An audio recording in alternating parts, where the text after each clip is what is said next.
What is up, fam? We are back with another one. Yes, Yo, sir. I'm so excited today, bro. Aren't you? Yeah, man. Freaking excited as fuck, man. This is an episode that I knew it was coming, but I didn't know it was going to be this soon, man. Definitely in the works Yes, for sir. quite a while, dude. Definitely, man.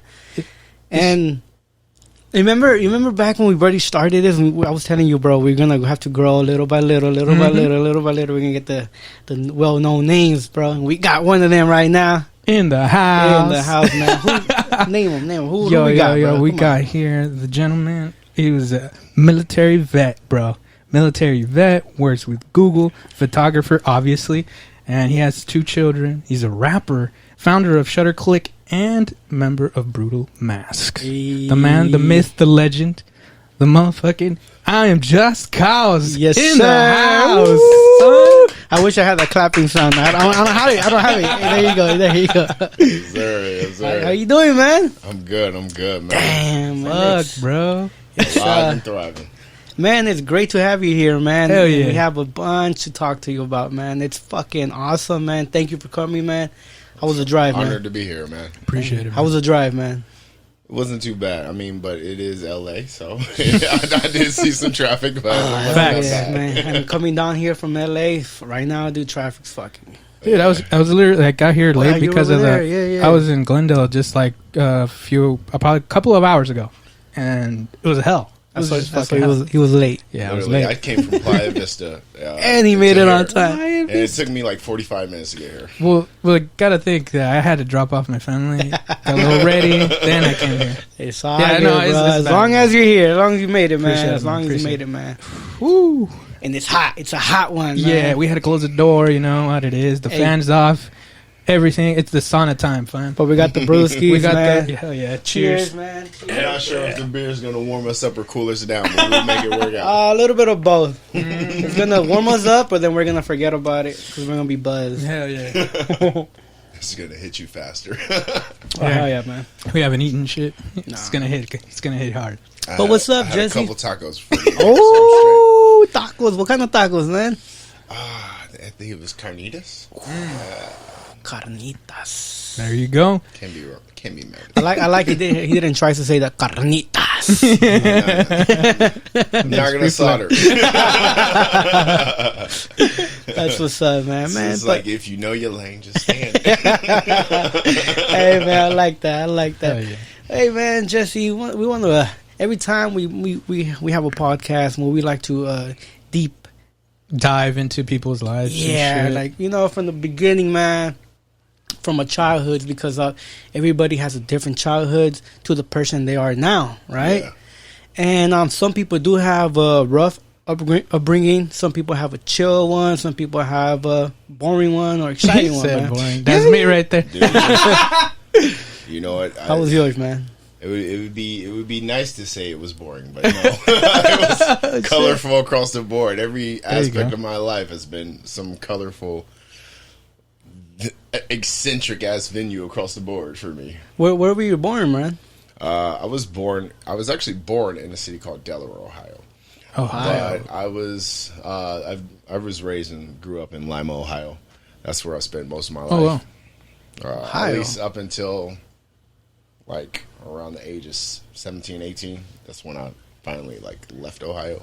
Gotcha. And you came down here, or you left somewhere else? I came straight out to California. Nice, Oh, man. wow. So you had it in mind already, or you already wanted to come here? No. So the reason I ended up coming out to here was because when I was back there, I ended up joining the military. So I There ended you up go. serving in the Marine Corps. Thank you for your service. At what age? At age, I signed up around the age of 17. 17. Okay, so let's go back. 17, you're already high school, right? Yeah. Okay, so in middle school, how was that, man? What was your hobbies then? A lot of outdoor stuff, actually. Skateboarding? Hell yeah. Yeah. I think everybody had that little phase with the Hell skateboarding, yeah. bro. Everything. You think you still got it? Not trick wise. I mean, but I can cruise. I'm a cruiser. 110% cruiser. I I feel have that. an electric skateboard right now. There you go. And I love. Oh, shit, that what you thing. got? Oh my god. He brought it last time, remember? Yeah. At his meet. No, I have at it a party out in the car right now. Oh shit! Are you kidding Party? me? At the party. Wait, which one is it? Everybody was riding. Is it the except for boosted me. board? Yeah, so basically it's the name of the company is called Team Gi, and they make these motorized skateboards. Yeah. And so I have a whole remote and everything that goes to it, and goes pretty fast. Yeah, I mean, like, I always wanted a boosted board, boosted boards, but I it's think they're fire. expensive, right? Those are expensive. yeah, they can be pretty pricey. Like mine was like almost like 800, I think. And how fast do they go? How fast does that one go? I want to say somewhere between 45 or 65. What the Nah. fuck? Yeah, it does. No, it goes pretty fucking fast, dude. What? You need a fucking whole fucking bubble suit on that. I mean, like, but that's also probably downhill. It's going that fast. So. That's the only way he rides it. He need that top speed, man. That's Need for wild. speed. That's Need wild. for speed, man. Yeah, I like to say I'm not Daredevil, but I do tend to go right towards the hills. Hey, bro, that reminds me of when. Well, I'm jumping way too fucking far, but yeah, Go for I've it. seen it. I've seen that your Daredevil side. I would say, you just we'll definitely go back into that one. Oh yeah, like no, if you gotta jump. If it's there, if it's present for a reason. I remember Sure. we were on the fucking roof, and I knew exactly where you were going with that. Exactly. and this cat was like, "Oh my god!" I was like, I was very very nervous for him. 'Cause Low-key, he was at the it was very sketchy edge. as hell. It Yeah, was sketchy it as hell, was. but I looked at it, I was like, dude, look at that edge right there. You know how dope that would be? So I'm like, let's do it. Okay, what was it? Like you guys went to a roof and he stood at the edge or what? Not just that, dude. On top of that, The jumping jacks. We started a whole workout plan. no, remember he would wear the mask with the Yeah, Liberty yeah. spikes and the skull. So you can't really. I mean, I don't know, but I feel like you cannot see. I wouldn't be comfortable. Yeah, okay. My field of view when I had that mask on is definitely hindered a bit. Sometimes it depends. Like at least peripheral, Definitely. you're not getting much. Everything is just straightforward. So you just got to be very aware of your position, exactly how you're moving and what you're doing. But And that's probably the reason that when I got over there, I was chilling. But I was like, yeah, no, I'm straddling this. I'm not about to sit here and get all extra because that's. well, That's did. how You accidents did happen. pop one off, bro. Yeah. I don't know. Remember? I remember clearly because I Really? got shot. Yeah, while wearing a mask and being at the edge. I think he was standing, and then he did this weird thing where he was like on three. And he was just like popping them shits, dude. On the It was edge? the very, very edge. That's crazy. That was wild. and That were was you, were you wild. like It was a good moving or time. did you stay still? Oh no, I had to because of He the had- smoke. I yeah. had to like. Moving. Otherwise, it would just. Is it Right in that my one? mask. The Bank of America one or Yeah. the bank? No, what Wells is it? Fargo. Wells Fargo. Sorry. Yeah. With that edge where almost Jesse almost fell off. Those are Jesse J. What? Yeah. He almost fell off The there? very first time we went up there, he almost he lost his balance. He just really, really quickly, like a cat, he recaptured it. Ooh. That stopped my heart. And My he- heart just stopped just hearing the story of it. So you know how like you were at that edge over there, like at the corner. This cat was all the way back here where you could see the Hey, which edge was he? that corner. Oh, wait. People, Oh, yeah. people don't know. Like you can see it. I'm seeing what you're saying. Yeah, you both like me. I'm like I'm not there, so I don't know what edge. The one off of that one. Not the one that's closer to the Staples Yeah, Center. Not there the you one go. over here. There you go. Okay. That's what I meant. Yeah. But yeah, dude, it was wild. It was like he's the one who brought us up there, Filthy yeah. J. Yeah. So it was a wild night, dude. It was just what? Oh yeah, it was so random, right? We were Yeah. we were live, We were and, live. and we told that story last time, but it was so wild. It was like 10 minutes. He hit us up on the live. He's like, "Hey, y'all over there?" And we're all like, "Yeah, all right, I'll be over there."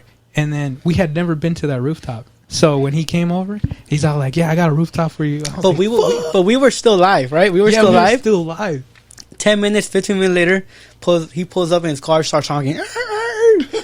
And we're like, how the fuck does he know where we're at? Because we didn't even shoot him the address, bro. Nah. And he pulls up, and I'm like, dude, what the fuck? Like, where were you? Around the corner? He's like, nah, bro, I came from Alhambra, whatever, right? Yeah. And I'm like, dude, that's like maybe like a 20-minute fucking drive. You made this shit in 10 minutes. He's like, yeah, I think it's the fastest I fucking drove in. Dude. Holy shit. And he showed us, bro. It was Epic night. It was. It epic. sounds like a good time. Man. But anyways, man. Man, it's a hike up to that too. Like, Oh, it's the way to dude. get up there. Yes, I yes. remember we were going. Everybody was sitting there dying. I'm sitting there like, let's go, let's go, let's go. I'm all excited, just chugging up steps. And he. Oh shit, my mic died or what? Hello. I can hear you. I can hear you. I can hear you. Hello. I can't hear myself. Can you hear me? I can hear you. It's probably your headphones. Yeah. Shit. Got to pause. Hello. Anyways, I can't. I can't hear. can't hear you? No, I can't hear myself. But anyways, supposedly the video photographer went up there, right? With you guys, He went too.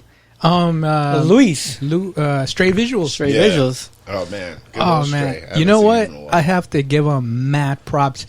Maybe you don't know, but like what happened to me the first time. What you call it? We actually talked about this, but I haven't told it on the podcast yet. I almost died that day, and not because I almost fell or anything like that. No, I almost fainted. Like I wasn't used to it. Yeah. And the very first time, I thought I was gonna faint, and you collapsed down the freaking stairs and die like that. You picture that. Well, I guess, yeah. Yeah, I remember us hiking up the stairs. I remember you feeling like, oh, dude, this is not it. Yeah. Like, I mean, right now, imagine just going like, if we were to go today, I'd probably die too because I'm not used to it. But like, you know, after doing it for quite a while, you just start getting used to it. Like you get your body ready for that pain. Yeah. But right now, I'm not.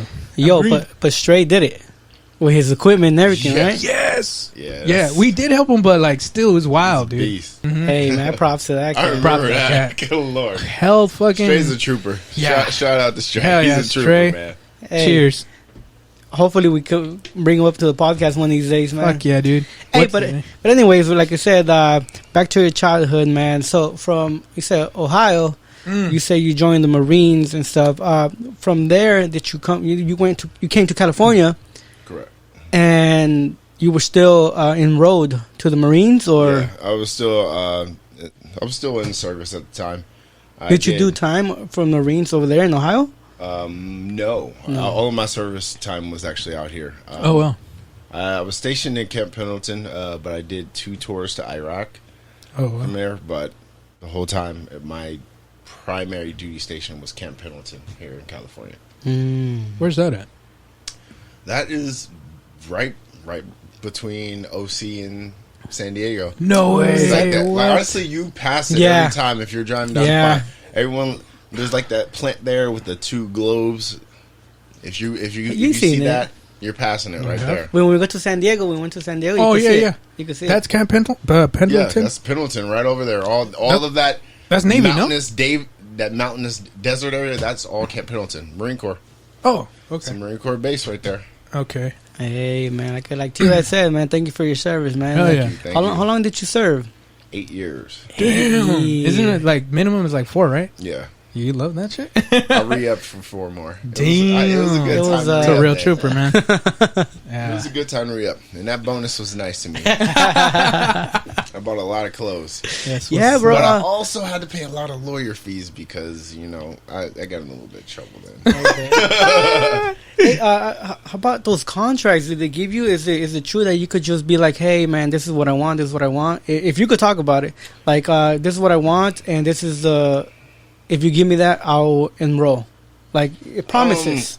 Not necessarily. I mean, there's wiggle room on certain things, but there's a lot of just basic standards when it comes to enrolling in the military. Gotcha. Like, it's not necessarily like, yeah, I want this and I want that. It's more like, if you do X, Y, and Z, you can get promoted a little bit more quickly when you get in. That stuff like that. So it's not like, let's say, hey, if you guys want me to join, I'm asking for this and this and that. Yeah. He's on no more It's taxes. not really like that. No, Nope, because, like, here's the thing. because in reality, While they always want more people to join, they're not hurting for people to join. If that makes Yeah. sense. There's a lot of people who want to join the service. So That's what I was thinking. There would probably be like, next. yeah, like, oh, you Facts. think we need you? Wrong. Besides, we can just draft your ass. Damn, son. Oh shit! Better to You do got it a real willingly. one, son. Better to do it willingly than been told what to do. That was savage. Oh man. Okay, so from that time, you left and you did service. Coming back and forth, how was that? Between like deployment and here, Yeah. honestly, it wasn't too bad. And maybe it wasn't too bad, but that's also because I was a much younger state then. So for me, it was like it was a job. Yeah. Did you didn't feel like you lost something? You didn't feel like you were leaving your family behind and stuff like that? Yes, you do. Just because you're not there for a lot of stuff. But at the same time, I feel like there's this understanding of what you're doing and why you're there. So it kind of alleviates that feeling somewhat. So if anything, you're out there, you're doing your job, and you go through the motions of missing your family. Did you feel like it was a job or was it? Oh yeah, 100%. Honestly, I feel like that's the only thing that kept me sane when I was in the service is the fact that I could separate that as, hey, this is my job versus my personal life. Otherwise, I feel like I would have been another brainwashed cog in the machine, honestly. Gotcha. Oh, okay.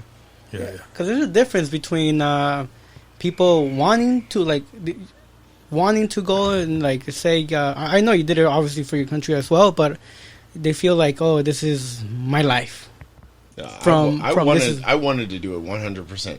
Like, But you I could don't tell know, there was no second guessing for me, because like honestly, when I first even got enrolled into the military, like this has to go back like further, like when I was like still in Ohio, and I was like working at this pizzeria at the time, sitting there making pizzas and like at the time, like I saw people who were like standing outside of the pizzeria, selling drugs and doing that and all this and that, and I realized at that point in my life, I didn't really have a solid plan on what I wanted to do or where I wanted to go. Yeah. So I was trying to figure it out still, and I was like, you know what? I need some structure in my life because I have no clue where I'm going. So then, honestly, when I first was going to join, it wasn't even at the Marine Corps. I ended up talking to an Army recruiter at first. Oh, well. So I go to talk to this Army recruiter. He has me do his little pre-ASVAB test or whatever it is. It's like a little test to see what jobs you'll qualify for. I do all that, and I talk to him, and just long story short, the whole meeting, I'm just like, dude, this is crap. I don't want to do this shit. I'm out of here. So I'm leaving this office. I'm walking out, and then on my way out, the Marine Corps recruiter sees me. He's like, hey, let me talk to you. I'm like, nope. I was like, I just talked to that guy. I'm good. This ain't for me, homie. He's like, you sure? He's like, I'm sure. He's like, here, here's my card. And if you change your mind, give me a call. I'm like, okay, whatever. Put it in my pocket, like, whatever, but I'm not going to call this guy. I'm headed home. I get home. And the moment I get home, my mom's like, hey, you got mail. I'm like, what? I got mail? What do you mean I got mail? I'm got a teenager. No, literally. I'm like, I'm a teenager. I don't get mail. Right. What do you mean I got mail? message. Seriously. And the first thing she hands me, and it's this little flyer from the Marine Corps. Already in the mail. No, dead serious. It was like, it showed up. I'm like, oh, that's weird. She's like, what? I literally just was talking to a guy, a Marine Corps recruiter. He was trying to get me to come in his office, and I said, Damn, no. NSA. And honestly, I looked at that. I sat there and stared at that flyer for like maybe a good 5-10 minutes, just like, what the hell? Like, is this a sign? Nah, you talking to me, God? If we looked out his window, he's like, man, that fool's probably looking at me serious. with a sniper. I'm sitting there sketching out like, how? And I'm like, you know what? I'm gonna hear this out, because I was big on signs and like things like that in your life showing up. So I was like, you know what? Let's go hear this guy out. I went and had a meeting with this guy, heard him out. I loved everything he had to say. Loved everything he showed me. I was like, let's do this. Signed up. Yo. Just like that. Is it those people that when you go to the malls they have like little booths or like not booths but they have like kind of like those, but it wasn't. This was actually at a recruiting office because I was leaving the army one, and that's how he saw me. So then I just came back because they all shared one office and it just had the different branches there. Like right across his doorway was the Navy one, and right across their doorway, like a diagonal from that, was the Army one. Yeah. So they were all like just in one corner together. Gotcha. And from that moment where you said, okay, let's sign up, they present you papers? Oh, yeah. We did the whole paperwork, all that, figured out what kind of job I wanted to be in, what I wanted to do. And honestly, at the time, he's like, so what are your interests? What type of things are you interested in? I was like, I don't know, video games. Damn, so bro. he's like, video games. So you like wiring stuff and networks and stuff like that. It's like, I was like, yeah, I'm really good at that. I'm usually the one who sets all that stuff up at the house. You say that now? If you say that now, you're going to be running the drones and everything. Dead serious. Yeah, and he's like, perfect. I got a job for you, communications. And he showed me some of the stuff. I'm like, all right, dope, let's do it. Yo, that's dope. Next scene. And from that day that you signed the papers, bro, when you went back home, did you think like, I'm going to get recruited the next day, or did you be like, nothing's going to happen, or like... Oh, I had no clue. At that point, I'm like, well, I guess we're going to the war now. 100%. I was like... And then how long did it take for them to like reach out to you, be like, hey, you know what, you got to come here, or... not long at all, because we were doing stuff prior to my date to actually leave. So we had all sorts of stuff where we do like little training and pulley training and stuff like that, and that's where all the people who are recruited to go next to be in service are like doing these little, it's like I would call them practice runs of what boot camp and all this other stuff is supposed to be. So you actually had a little program before. Oh yeah. Let's say if you didn't go, what would happen? Would you get like kicked out of it, or?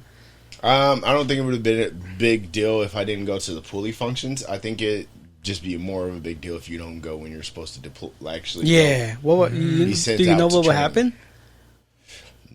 Honestly, no, because I never ditched out. I did hear stories about people who ditched out though, and they like kind of just got later on went through a lot of legal stuff and then got getting processed out. But me, it wasn't really a question. Because I think early before you actually go to training, you can still back out of it. But I never had that as an option. I knew I wanted to do it. Yeah. I knew I did, because 100% I was like, I'm not about to be stuck in this town. I'm not about to fall into the cycle and be selling drugs outside of a fucking pizzeria. This is no way in hell. This is not where my life like just sums up to. Fuck that. Yeah. So yeah, I got out of there. That's what's up, man. All right, man. Well, I think that's a little bit enough about talking about military and stuff, man. Because we say we could jump in again later on, tell some killer stories about those type of shit. Oh yeah. But definitely, man. So, would you say that had to do a lot with your career in the military? Would that be related to where you work now? Oh yeah. Honestly, I feel like my military experience translates to a lot of things I do now, just because. Honestly, I'm actually a big advocate for the military, and I think a lot of people should do it because it will provide a lot of structure for people in life, and it'll give you a lot of direction. It'll help you figure out how to figure out things on your own. Dope. Like, it's funny because they do take care of a lot of stuff for you, but they also set you up with the tools you need to be able to handle things yourself. Wow. So I love my service that I did, and honestly, it translated into job after job after job because I had a job in communications, which more is a broad term for what is a very huge industry, because that covers your tech side, that covers like anything audio, visual, computer. That they lump it up into a huge program, and they have different expertise, and you cross train within those expertise because you're all in one house. Like for example, we had a communications comm company, and I was part of a communications platoon there. And in that platoon, we had radio operators, we had data operators, we had wiremen, we had like you name it. There was just all sorts of different areas, and we all would talk to each other. We all learn each other's jobs. You learn coding, you learn all sorts of stuff that you didn't even know you would need in life, but then all of a sudden you go out to your other jobs, and now you're like, oh, I know how to do that. Oh, I know how to do that. Oh, I know how to do that. And now all of a sudden you're qualified for like all these high-paying jobs. You're like, wow. He's over there in Google, like typing something. He's like, oh, shit. No, but then that, like I said, that transitioned into your job in Google, right? Yeah, it does. Yeah, just because I mean that's as far when you start talking about the tech industry, like that's like one of the biggest names in it. Yeah. Big facts. Yeah. Damn, man. So, okay, so from there, you came to California. You already deployed. Like you say, you did 8 years. 8 years, man. Yes, sir. By the time you finish those 8 years, coming back and forth from lifetime, by the way. It's a lifetime. Deployment, coming back home, back and forth. Once you settle down here, you're already established into like your community and stuff like that. You already. What was the process from there? Like from moving on from living this life as a Marine, coming into society. That was a little bit different. And I'm not gonna lie, I'm not gonna sit and pretend my transition was super easy. It's a little difficult because you were used to having a lot of stuff figured out for you already. So then I was like, oh, now I gotta get a job. Now I gotta be a job as civilian. Now I gotta learn their structure. And oh my God, the civilian world versus the military world is so different. I mean, there are some things that are similar, like that you'll see like between like management and egos and power tripping and stuff like that. But it was like one of those things where if you had a problem in the military, there's different ways you can resolve that problem. But out in the civilian world, people can have a problem with you and fire you for no reason. You wouldn't get fired there in the military. It'd be more like they play games with you. And that was the most of it. They'd be like, oh, yeah, funny, we'll go do push-ups. Okay, whatever. You're just helping me get swole. I don't give a shit. You know? But over there, on the civilian aspect, it's like, oh, you don't like that? Guess what? You're fired. Oh, fuck, now I'm out of a job. Now I got to figure out a new job. Now I got to worry about finances. Now I got to figure this. You know what I mean? If you don't mind, what was your first job when you came on? My first job when I got out, actually, I think I started trying to do cable installing, and I was like, this shit ain't for me. I'm not about to crawl in people's little spaces and attics. Fuck that. It's hot. I'm getting poked by nails trying to do this. Damn. This ain't working. I got out of that quick. And from there, I did a couple other things. Like, I started installing AV into courtrooms. That was cool. I actually enjoyed that job. That was down in San Diego. I started doing installs and I also managed a hotel down in was it Newport Beach? It was the Island Hotel. Dope. So I was managing the whole AV side for that, and we'd have events come there and shows and little concerts and stuff, and they'd have like all these well-known artists come, they'd perform and stuff. It was pretty cool. I was like, all right, this is. Now, is that where you caught the eye and it sparked something in you, or were you still working a 9 to 5 after that? Like, for how long until you kind of like saw that you probably had a potential into like photography or entertainment and stuff for photography, here's the funny thing. Photography for me started in different reasons, and it started for me because I was doing music prior to that. Music was my baby, and music has always been my baby. It's like I actually started music when I was in the military, deployed. Oh wow! There you go. Like, I was deployed, and we were like out there in this hot ass Connex box, much like this room right now. It was really hot. Oh, okay. Shout out to the room. So he doesn't mind me if I turn it off, right? No. Hot as hell. Was it the beatbox and like? Pa, pa, pa, pa, like no, it was cool. Actually, they had all sorts of beats and stuff already on the machine. They had a mic. They had in the Humvees. They had this whole area. Okay, so you know what? So the Connex box, like say down at the port of Long Beach in Los Angeles, those huge containers that they keep stuff in. Yeah, it was like one of those. It was one of those out in the middle of the fucking desert at this hot ass place. So we're just cooking in this Connex box, recording stuff. They have a mic in there and they be like, "Yo, are you ready?" And they hit record. I'm like, "All right, let's get it." No way, for real. So, yep. So next thing you know, we all got to rapping, and that's how it happened. And dude, you know how some people be using sound effects like for gunshots in their music. Oh yeah, they're like damn, more fire.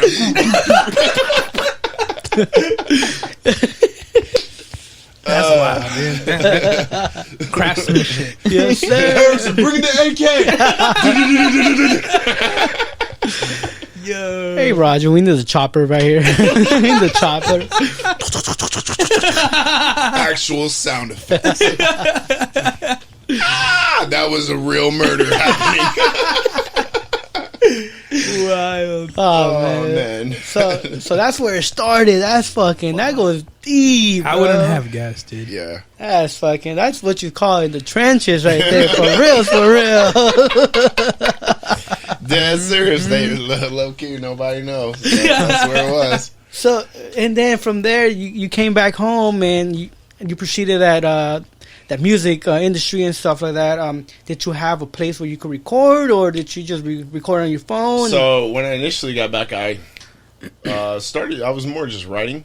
I did have stuff on my own. I did have like my own little laptop setup and all that stuff, and I'd record and test stuff there. Dope. But then eventually, one thing led to another. I ended up meeting a producer. He was like, "Yo, come to my studio. You're dope. I like to work with you." And the next thing you know, we started working together. We started recording. I started doing shows.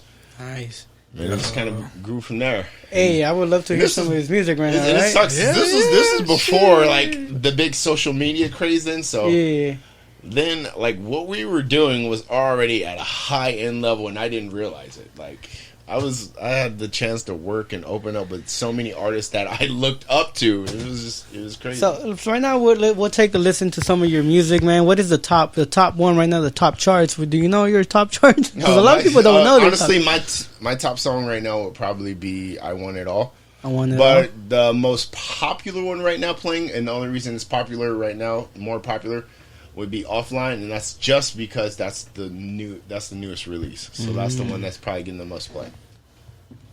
I want it all.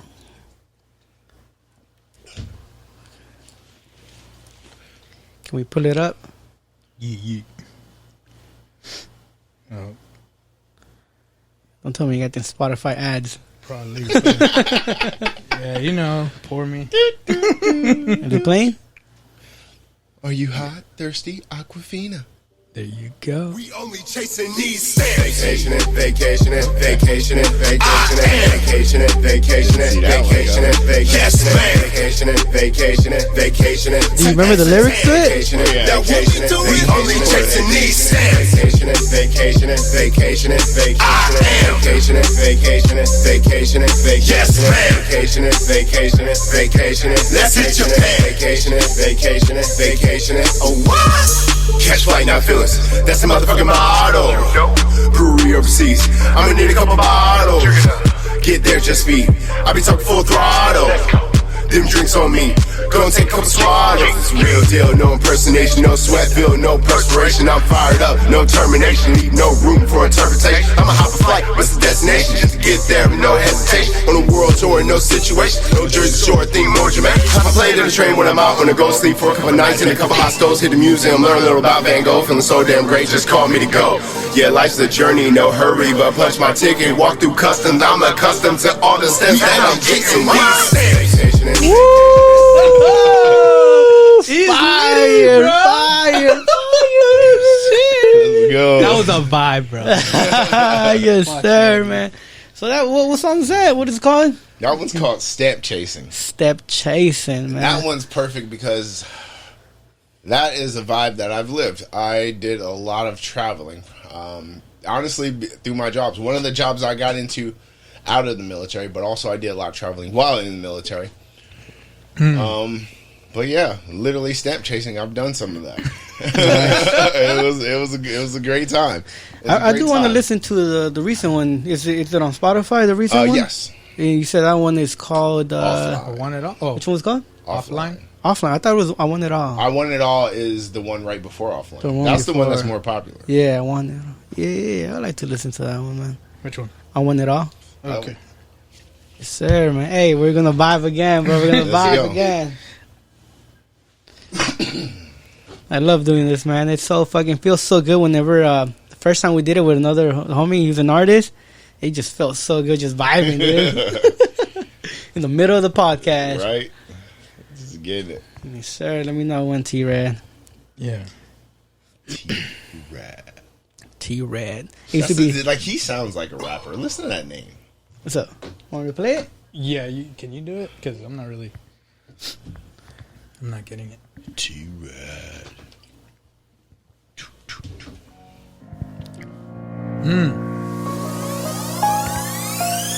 I sacrificed everything to get here. I changed my whole life so I could be here. It's been a long...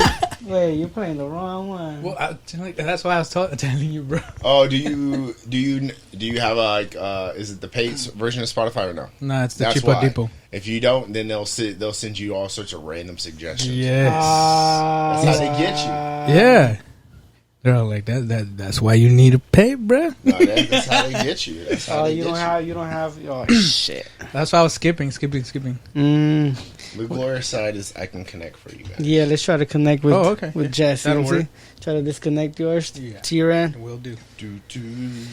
All right, man. Sorry, Mr. Jesse. That wasn't I ain't yours. tripping, man. It's a vibe. The vibe doesn't get killed. There you go. The vibe doesn't connected get it? killed. Yeah. Hopefully we Technical could. difficulties happen. Hopefully we could connect it during the podcast. Like we just had a conversation. I'm in the AV field. You don't think I've seen technical difficulties? Facts. Okay, yours is fair. Every day. Yours is fair. Yours is Half fair. of my job is literally putting out fires at Google. There you go. Yours is fair, bro. Resident Fire. Let me know when you got it. All right. Hey, that's cool. We just fucking switched it up, man. Just like that. To another phone, bro. Just like that. Let me know. Only at So you Kill said you want to Stories. hear I Want It All? Yes, sir. Let's go. Let me know. We're good. Oh shit. You are now listening to a Q-tastic beat. Hell yeah, I want it all. I ain't really trying to play. Ignoring every call if it ain't about to pay. So I really got a ball. Coach put me in the game. Ever since I got involved, it ain't never been the same. Hell yeah, I want it all. I ain't really trying to play. Ignoring every call. Bye. If it ain't about to pay. So I really got a ball. Coach put me in the game. Ever since I got involved, it ain't never been the same. Hell yeah, I want it all. I want it all. I want the money, want the cars. I want the trips out to Nepal. I want to make it out the box. I want to be the greatest rapper ever, dapper with the bars. I want the world, I want the moon. I want to see all of the stars. I want to see that something better. Want to have it from my home. I want the house I made a home. I want to not to need alone. I want to ball like I was Kobe. Rest in peace, he shall live on. I want the castle make me king. I mean, I've been that since I'm born. I'm born to rip it. If I did it, then I wanted to be heard. I want the life that I had dreamed. I want the cream. I want desserts. I want the tricks. I want the perks. I want the chick. I want the work. I want the moments I'll remember. I remember how it works. I want it all. I ain't really Whoa. Sheesh, this could go all night. It's a party. What did it go? It's a party, it's a party, it's a party. In the background, he's like, Yeah, the chopper. Ba, ba, ba, ba. More fire, more fire. get in the chopper. Man, but those no.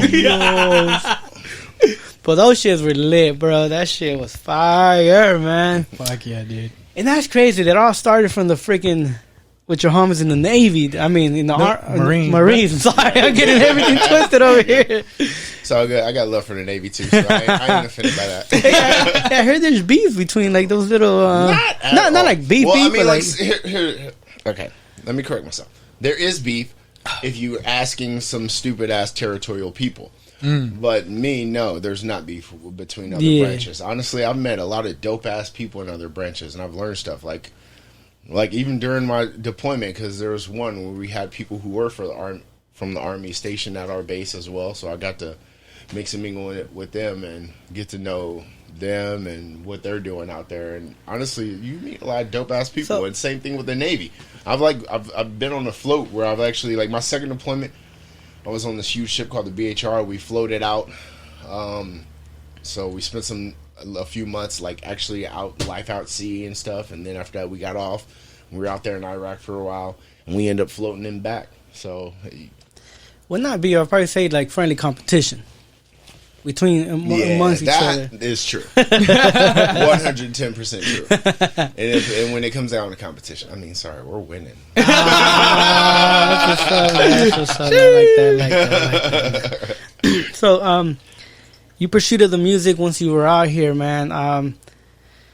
And did that, like, how long did it take you to become like I would say an artist, like between becoming just a house, just you recording at your house, from actually becoming like a well-known artist and stuff like that, man? Not long, honestly. Okay, so that's two sides of that coin for me. As far as well-known, I feel like I was more well-known as an artist initially when I was doing the whole thing, and I was going under a different name then, and it was under kill3rstories. Kill3rstories. And I started first doing music then, and that's when I had songs out that were like called White Boy Wasted, and it was like a lot of party vibes. It was like the closest references I can think of are people like LMFAO, early MGK, stuff like that. Were you doing the party cruise or not? Oh hell yeah! Are you kidding me? Like no, I was the king of partying then. I'm not gonna lie to you. So low key, I would have a party bus, and like me and a lot of people from the military, a lot of friends, and a lot of other people, we'd all hop in this party bus and we'd ride out in this party bus to each show I performed. So then not only did I like have these crazy ass shows, I showed up with a squad in a party bus. We hauled out, we got in there, we all like literally walked right in. It's like, and these party buses weren't small party buses. Yeah. I like got like these double 30 deckers plus people party buses. So we're like packed out to the brim. We go in there, we take over the whole venue. They have a crowd there already, and they're like, you got a lot of people. I don't know if we can have them all in VIP. I'm like, well, you better make some room. We here. So you were doing shows back then? Oh yeah, we was doing shows back to back, and then back then that was when I was like, I was doing a lot of openings then too. So like, I had the chance to open up for like MGK. No way, for us. I opened up for MGK, Chris Brown, Neo, New Boys. All sorts of artists. It honestly changed. He's the second. He's the second artist that we have here that opened up for the big peeps. Oh yeah. I mean, but there's one that opened up for him. You know. Yeah, and that's cool. I actually did that too, because then after a while I started doing my own shows. Oh like, shit! right, this is, like opening up is cool and all, but it's time for me to take my own shit. So then is there somebody big that opened up for you now? So I like basically instead I thought of doing that, but I didn't want. I didn't want any of the credibility just to be because we had a big artist. Because I did a lot of shows with big artists. So my whole goal was to just take a show all organic with us and see if we can pack it out. Gotcha. So we I ended up doing a show at House of Blues in Anaheim. So I had the venue and everything was on lock. I booked the whole show myself. I planned all the artists. I got and it was all nothing but local artists. And I was like, yo, I'm giving them an opportunity to shine out at a venue that a lot of people don't get a chance to ever even see. For sure, yeah. So then when we all did this, we performed there, we turned that place. We had that place packed out. It was insane. I was like, do you remember the artists' names, or would you? Oh yeah. A lot of them were artists who were under I had a label at the time, and it was called Society of Stars. And a lot of the artists that were under there were like First String, 30 Rat Crew, and then there was even some like other local bands who were like doing rock music, and like there was this one guy named Charles. Good Lord, Charles Fullwood, and he was different. He was so fucking different. He like mixed this EDM / experimental sound and stuff, and he had this whole like it was just everything about it was sci-fi and different, but yet so damn dope. Yeah, and you'd be like, what? and like the raw amount of talent we packed in these shows was just, it spoke for itself, and people just gravitated to that. Not to have like random little people, like there was this other kid that he ended up joining Society of Stars. He was kind of like more of like, he was the closest thing to a Justin Bieber in the group, and he was like, his name was Cody Newkirk, and I had him come do a show and all that. And I remember because like I had him come, and then all these little teeny boppers also showed up. So then, like, oh my god, Cody, holding up signs. It was crazy. For real. Yeah, and then they're all like flocking to me, like, oh my god, you're so cool. I'm like, oh my god, I don't need this. This is crazy. Do you know about him to this day? Like, did he pursue his music career? Or? Honestly, I'm not sure. I haven't spoken to him in a while, so I'm not sure if he's actually still continuing his passion in music. Gotcha. But the good thing is that we know that you still are, bro, and we just listened to your latest. Well, that's not your latest one. You have one, yeah, which is your latest one, and let's listen to it. Let's vibe again, bro. Let's go. We're in the vibe again.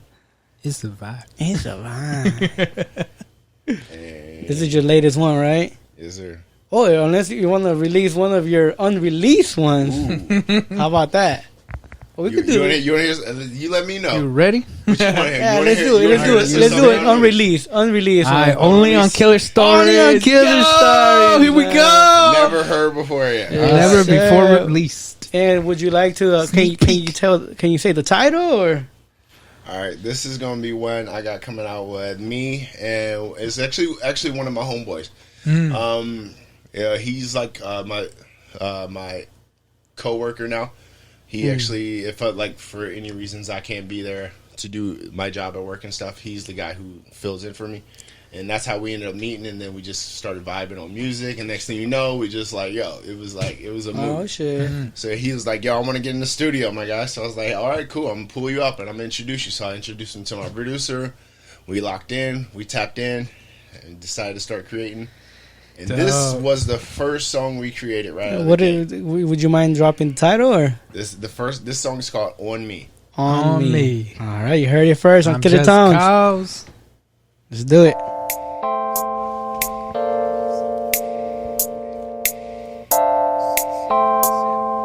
You are now listening to a Q-tastic beat. Just you and me. I hope you're ready tonight. Won't get no sleep. Baby, That's your homie right there? I'm for the night. So up my sheets. You know I don't even mind. Me, oh sheesh. I see she's ready to ride. Hey mommy, now come to the night, just you and me. Say you ready to ride so we can leave. Mommy, hop in the whip, it ain't a lease. Exotic pushing to start, don't need a key. Drop top, sitting on Fujianos, 24s, just like Kobe. Know I got game, I'm on the Mamba mentality. You came looking for some fun and found your fantasies. Now got you contemplating, steady entertaining. Occupying real estate, rent free up in your head. What can I say? Oh, because I'm sleeping in your bed right now. Just you and me. I hope you're That's ready you. tonight. Won't get no sleep. Baby, you're mine for the night. So up my sheets. You know I don't even mind. Me, oh sheesh. I see she's ready to ride. Kick it with your boy on the low key. I'm the talk of the town, now you know me. Yeah, Jesse with Chicano rap right there. Chicano I still got a vibe. style that can hold it. Hold up. Tell me what you like and guaranteed I'll make it happen. Cause I'm meaning what I'm saying, when I'm rapping. I'm a long lasting Trojan man. Get you where I want you when I make you understand. You ain't never had a lover more attentive than I am. If I get you in my hands, baby, all stays stand as they are on the moments I'm ready, set, go. If you're ready, then I'm ready. When you're ready, let me know. Cause I am. Just you and me. I hope you're ready. Yes, sir. Yes, sir. Yes, sir. Let's go. Yo, that was that shit was like a Chicano vibe right there. We got some Chicano old school right there, man. Bring it down. We trying to settle into Dude, that was our early Baby Bash kind of vibe. Oh yeah. Hey, that was you on the hook? Yes, sir. No way. Yes, sir. That shit was clean, bro. Mad Yes, props sir. on that Thank one, you, bro. thank Mad you, props thank on you. that one. Thank you. Hell yeah, Hell man. yeah, It brother. sounds like For a long time, I just usually stayed in the lane of rapping and didn't utilize vocals very much because, honestly, I felt like I had to get comfortable with myself first. And then once I started finding that, that part where it was just like I was comfortable with myself and my confidence wasn't based off of how other people saw me, that's when it made it easier to just be myself in the studio. Hey, man, that's unreleased right there. All right, you got that shit first on Kill the Story podcast. You already know what's up, man. Yes, sir. Hell yeah. Yes, sir. And how did you get into photography, man? How did that come upon? So honestly, because of the music, and it started because I was doing all this stuff, but I didn't really have much imagery or any videos or any of that to go along with a lot of the music I was making. I was like, and I hated the fact that I had to rely on other people to make that happen. So I was like, I'm gonna do this shit myself. So it all started with my first camera I got, and it was a Canon. And at the time, it was actually a gift that I got from my wife at the time, Lyrica. Thank you very much, because you started that. Shout out. And she got that for me for Christmas, and I was like, solid. So then what I did, I just took that and I ran with it. I started diving into. What was your first camera? What she got you? What she got you? It was the Canon. Canon. There you It go. was the Canon, and good lord, it was my first Canon was actually a Rebel series. Oh yeah, Shit. That's where I started, Bro, and it's a DSLR, dude. yeah, and that was was what's up. I was going in on that Rebel, That's bro. what's up, dude. I was We going were supposed to in get that on one, huh? Rebel. Yeah. The Rebel T5. Yeah. Dude, T3i. some of the shit that I shot on that Rebel, I didn't even know. I was like, what? That's a good beginner it's a camera. good That was a Hell good yeah. camera. Hell yeah. And she got it for you? Yeah. That's mad love right there. Fuck yeah, dude. Because those, just off topic, but they're pretty intuitive. Yeah. Yeah, right? Yeah, I would say, like, it had, like, the flippy screen. It's Had a good lot for of- video. Yeah. Good for It video. was pretty good. It's good for video. So that's where I started, and then eventually I upgraded and switched over to the Sony. Oh, shit. Off rip like that? Yeah. But it took a while. Honestly, I stayed on that Rebel for so long, I couldn't leave it. And I kept looking at cameras, and I kept looking, like, thinking, all right, I want to upgrade this. Now I want to upgrade this. I want to go here. I want to go this. Like, nope. And then in the end, the Sony took me. Hey. It was, and honestly, what got me about the Sony at the time, it was mirrorless, and the capability it had to get great captures in the dark. Yes. Oh, yeah. That was my big draw, because a lot of the stuff I do was at night, and a lot of dark photography. So it was like, I need you. But when you started with your Rebel, bro, you started by yourself, or did you have a little group and you went out to go shoot, or you shot just your family, or what did you shoot with the When Rebel? I first started with the Rebel, it was like, I don't know, it was like a lot of it was me, but I did hang out with a couple people. There was like my boy Donjay. He was a part of Blue Collar Entertainment, which was, honestly, they actually were doing a little bit of management for some of my music at one point. Cool. But it was all like a bunch of group of homies that I knew. So you were shooting more of the industry, the music industry, yourself. we did do some of that, and we did like model stuff as well. Shit. Like, but some of the cooler stuff, like the industry stuff that we did, was like we went and did a shoot. Oh, good lord, we did a shoot for, was it Young Thug, when he was performing at the observatory. So we captured that. That was pretty fucking cool. Oh, that's cool, man. Yeah. That is dope. So you had the, what do they call that little pass? What is it called? The film pass and all that yeah, stuff. you had that? Yeah. That's dope, And man. it was dope. So I got to go down there and get all these good shots. Yeah. And I was capturing some. And it was dope because a lot of people were taking pictures at the time, but there was actually quite a few photographers, but a lot of them didn't really get, they didn't get anything out of it. They didn't get known, or they didn't get paid for it and all that stuff. And then I did that shoot, and then I posted it. I was like, whatever, I threw this little, I was like, I'm gonna have fun with this. So I started blending it, and I took 2 different images. I overlaid it and all that stuff. I was having fun, getting creative and shit. And I dropped it, and Young Thug was like, that is fucking fire. That's sexy. Fucking reposted it. I was like, You oh, did? Oh, shit. I'm like, hey, let's go. Hey, free Young Thug, all right? Right? Young Thug. But that's crazy. You got a media, it's called media pass. You got a media pass. You went over there, you There started you go. shooting. And that was when you barely started with your I T-Rebel. actually shot Baby Bash before, too. With your That was a Rebel. Yeah, this was all during the Rebel phase. Sheesh. And I was scared of that Rebel, man. I was doing. You're work still with- scared. I'm still scared of shooting people. I'm telling you, you have nothing to lose, right? No, you don't. You have nothing to lose, bro. It's honestly fun. And the worst. All right, here's the worst thing that can happen if you're shooting people. They Get can not sued. Like, no, they can say I don't like your image. Okay. I'd be like, fuck it, at least you give me some fucking food. In All a free bar. well, there's other people who like it. No, big facts. Yeah, you're right. Yeah, bro. no, because he just had so I'll bring it up, a wedding he was supposed to shoot. I was like, dude, you have nothing to lose. Do it, bro. It was Low-key, baptism. Low-key, I'm Baptism, actually man. shooting a wedding this week. Oh, For shit. another Googler. It's he. Oh, shit. Yeah, he's getting married and he's like he was Just looking for a going photographer. I was in. like, you know what? I got you. I rarely pick up the camera now, but it's like Yeah. that for that I will. But for me, For I'll sure. be like, dude, I would just fucking. If you have an open bar, dude, I'm there.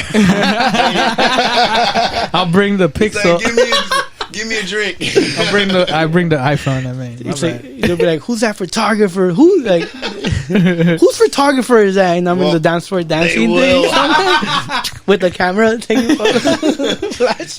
They're definitely gonna have a bar. So So, Hey, no, that's a wild story. Let me just chip that in yeah, real yeah, quick, go bro. ahead, go ahead. Because like the very first gig that I ever did in my life was with this coworker of mine, and he had this fucking. It wasn't even a full frame, but the point is that this cat was shooting all the time with auto, and it was wild because Does it this work? cat, yeah.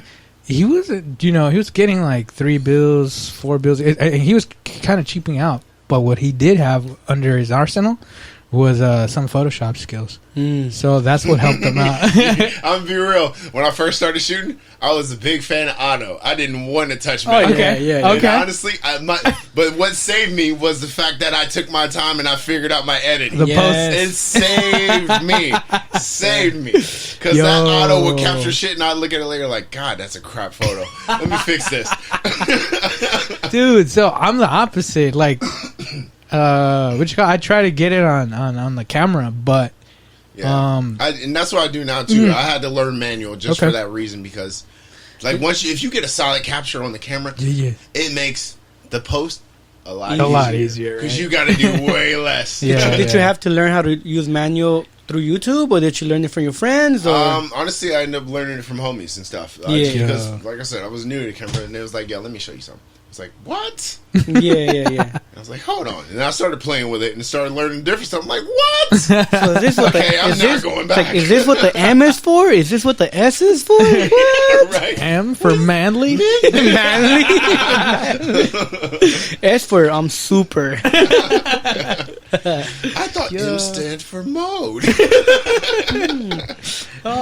Auto. We learn I thought the A something was for new every day. awesome. Because my photos came A out. was an action shot. No, that's S. Wait, what is S? That's sport. What is that mean? Sexy shots. And he's like sport. I don't. No, he's like Sexy he said- shot. sexy shot. No, the S is for sport. He's like, I don't play sports. What the I don't play sports. What? Football? I'm not gonna throw my camera. Nah. Okay. Put So the camera in sports mode, like just like people do with their the Crocs. Remember that? are you wearing? They No, flip- you're not. You're I'm not. wearing Crocs. They flipped the little strap. Don't say shout out to Thomas. Block the Crocs and socks. Hell yeah, dude. Little inside joke right there. Yeah, Thomas knows his Crocs, man. Well, that's crazy, man. Oh, but yeah, we cut you off. Continue your story. Oh, with the cat, he just did that, and I was like surprised that he got paid for that. Like Yeah. I wouldn't have the balls to do that. That's what I'm Yeah. saying. Did you guys ever see that post of this photographer that I think he did Photoshop on this wedding? But I think all his photos were garbage. That he photoshopped the face of each person, shit. and it looked like fake. It looked blurry. Did you guys ever see that? No. It went viral, bro. No So it was way. like a family posted like seriously like on the wedding, but the face was like totally calm, bro. It was like a filter on them type of shit, bro. And they're like, they posted that shit on Facebook, whatever, and went viral. Like, can you believe I hired this photographer and Photoshop our face? And it looks like we have a filter on this. If you see it, bro, it looks like Bobby Hill. You know Bobby Hill? No. Yeah, Bobby Hill from King of the Hill. Okay. Damn it, Bobby. It looks like his face and everybody's fucking That's savage. body, bro. They were all selling propane accessories. Oh man. So dude, sorry, bro. You're killing it with a T fucking bravo, bro. Yeah, You killing with a T Bravo doing these media shoots and this and that. That's learning wild. learning from your friends. How did the photography scene, like, how did it pop? How did they catch your attention, man? A lot of it. There was all sorts of things that caught my attention about it. Well, first it caught me because one, I wanted to utilize captures and make the captures for my music, start putting visuals together, and then I just found myself being more inspired, and then started working with other photographers, and then I think I remember even attending my first meetup, which was like Flask Mob. Yo, what year was this? This was forever ago. This is back when Flask exactly. That tells you how old it was. Flask Mob was the thing around there. Yeah. And I went third person in this. Yeah, I went to one of their meetups, and it was dope. And I was like, this is cool. Was it the one on and the I 6th looked at it, I Street? was like, I can make this better. Was it on the 6th Street Bridge? Or no, before that? What was it? Actually, I think it was. I think it was around the 6th Street Bridge one. What? Around that time. That was forever ago. Forever ago. Good Lord. That's before I even started Yeah, shooting. 'cause that bridge is gone. They got a whole new bridge now. Yeah. Ah. But, okay, so you We started. just aged ourselves right there. Yeah. People are like, 6th Street, what is that? They call it the bandit. What do they call it now? Street Bandit or something like that. You haven't seen that one? Some shit, Aqueduct. I don't know. Wasn't Aqueduct? I don't know, dude. It was some weird So ass different name. names, huh? Yeah. Different names, man. Yeah.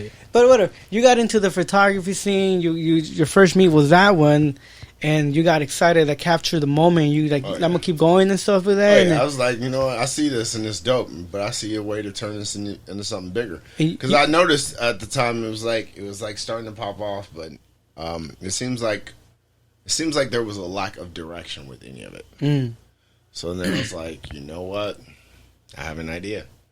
And that's when I decided to start Shutterclick. And I started that.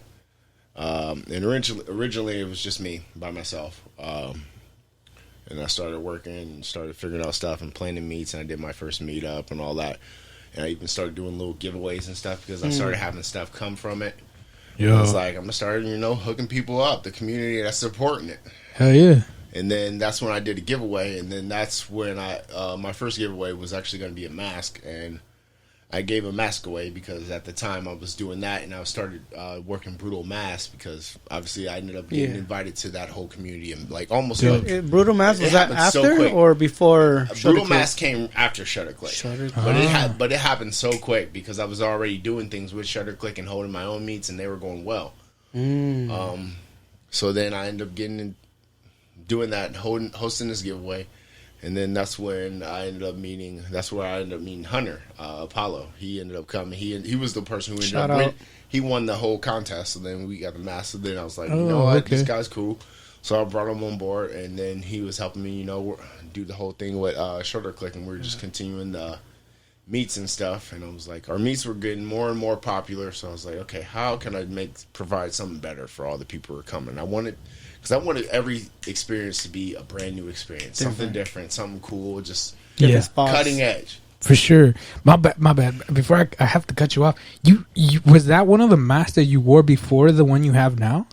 Yes. Yeah, right. I remember scrolling through your account, and you did have different masks back Yeah, I then. had all sorts of them, and I was having fun and just playing with. I was always into Halloween, so like all those creepy masks, they had to come into play. I was like, oh yeah, I'm gonna make all sorts of crazy. I want to bring Michael Myers and Freddy Krueger and all this craziness into a dope ass imagery. For sure. You know what I mean? Yeah. It was like that type of vibe for me. That's where that horror goes in there. Yeah, Yes, that it horror is. genre, and It you're was all a into big that. motivator for me. Okay. And then that's a big reason I ended up getting alert to doing this Brutal Mask thing, because they were like literally just pumping out Horror shit. exactly what I loved. Hell yeah. Yo, that's dope. They just hit you up randomly, or Yeah, they That's hit wild. me up, and then we started running things and all that, and we were getting stuff popping. And then later on, we were starting to. I remember when we were talking about expanding Brutal Mask and stuff. There's like, oh, anybody who would be good for it? And I was like, actually, actually, this is dude true. I was actually a fan of a lot of your work, and I was like, yo, hit him up. He's dope. And then he was like, yo, they were fucking. He brought you on board.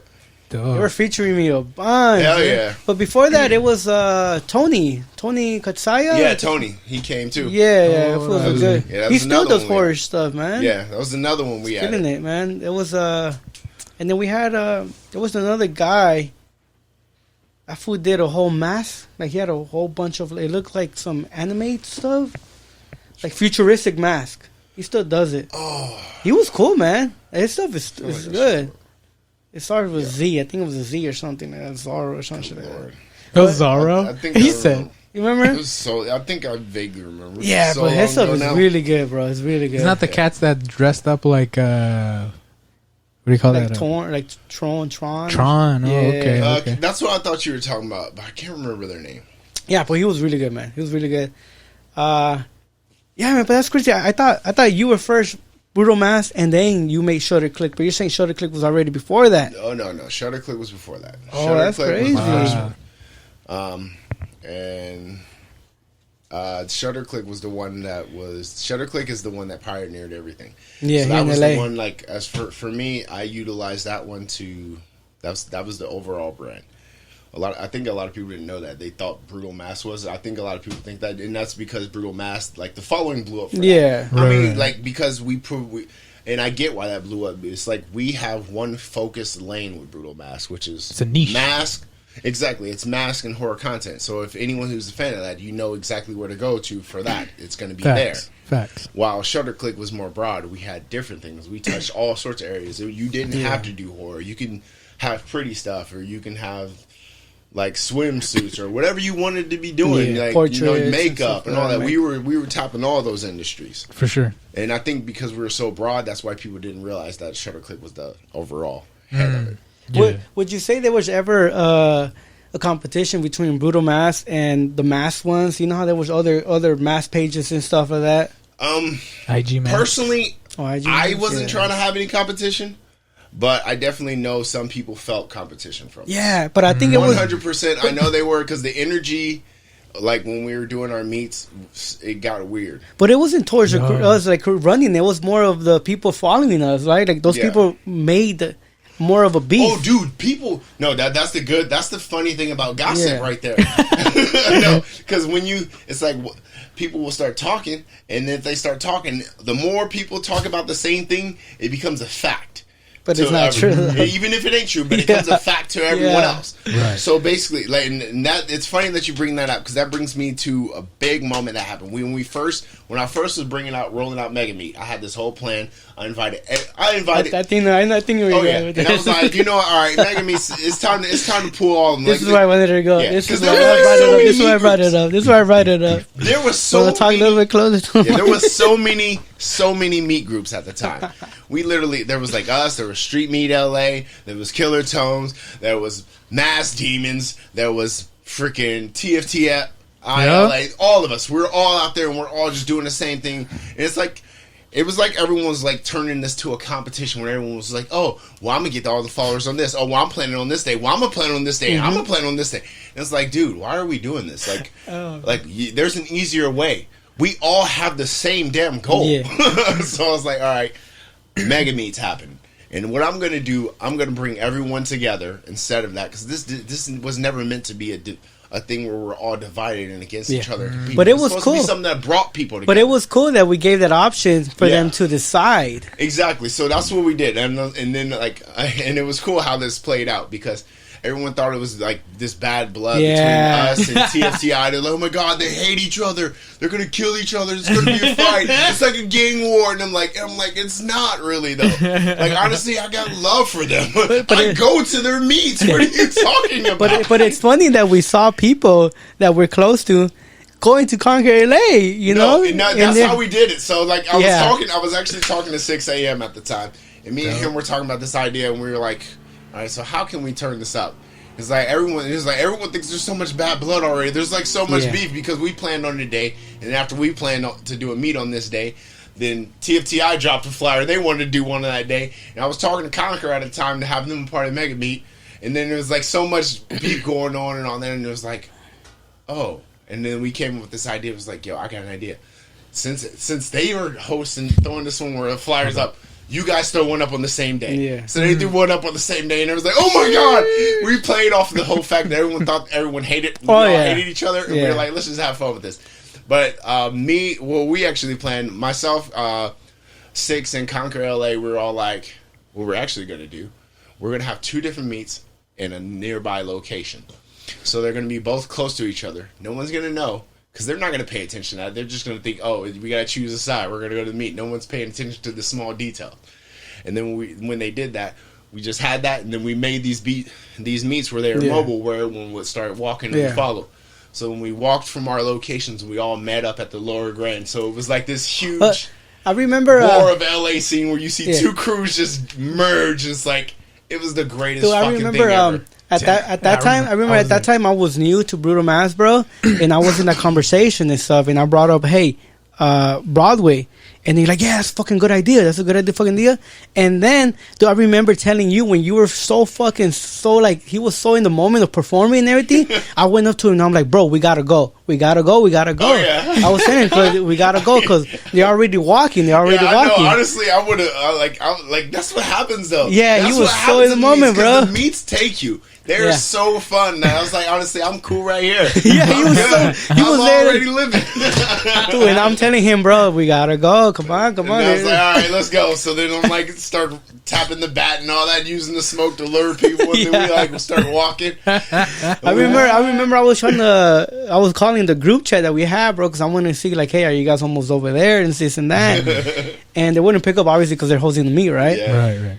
And luckily, like, I got freaking Jesse to fucking get the crowd going, bro, and we ended up bumping heads it was at like, the perfect time, bro. Honestly, everything happened at divine timing. It was perfect. Yeah. It could not have gone any better. It was honestly, as far as meets goes, we've had a lot of meets, but that forever will be one of the most special. How many people would you say went, bro? Big fact. 1,000? No, everyone went. I would say 1,000. Dude, it was insane. Yeah. Like, anyone and everyone we knew and have met in this community, it seems like they went. There was like only a few people and their mamas and their grandmas. Even the people who couldn't, they were like, bro, all I'm seeing is mega meat everywhere. What are you guys doing?